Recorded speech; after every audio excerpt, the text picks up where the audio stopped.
Genuine question for the electricians. When you're troubleshooting a circuit where a bunch of receptacles stopped working all of a sudden, do you use a plug tester or a hot stick? Why or why not? Most of you guys probably saw this video I posted up the other day where I was making the sparks going from neutral to ground with my linesmans, and you probably also saw the follow-up video where I explained that I was on a service call troubleshooting a circuit where a bunch of receptacles stopped working. Per usual, the comment section didn't disappoint, but let's talk about why I think you should be using a multimeter and not a hot stick or a plug tester when you're troubleshooting. Let's start with the plug tester. First and foremost, I'm not saying that this isn't a useful tool to have. When you finish devicing out a circuit, this is a great way of verifying that you have power everywhere. In the case of troubleshooting though, I don't think this is a reliable tool for a couple of reasons. Number one, on multiple occasions, I've seen these things read hot and ground reverse when it was actually an open neutral. And number two, if the issue is with a conductor that's feeding power out to somewhere else on the circuit, this is not going to tell you what you need to know. It does not matter how a receptacle is wired, whether it's pigtailed, fed through the screw terminals, or even backstabbed. On multiple occasions, I've seen it where either the wire was falling out of a wire nut on the cable that was feeding power out,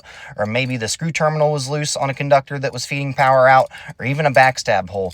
Same deal. The receptacle still had power and this tool would have told me that it was good. Now let's move on to the hot sticker, as I like to call it, the stupid stick. These things will beep when there is a presence of voltage to ground. It does not matter what the voltage is, it'll just tell you that there's some voltage. Honestly, I think that number is going to be really important to know, especially when you're troubleshooting, right? Let's say for some reason there's 100 volts hot to neutral.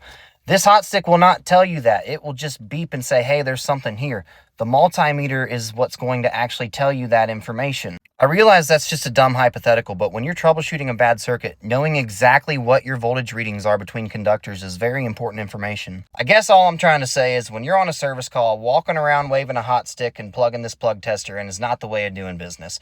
Open the boxes up, take readings, check connections, do the right thing. I'm sure there are a lot more reasons why you should be using a meter and not a stupid stick or a plug tester. If you guys have any reasons of your own, please be sure to let me know down in the comments below.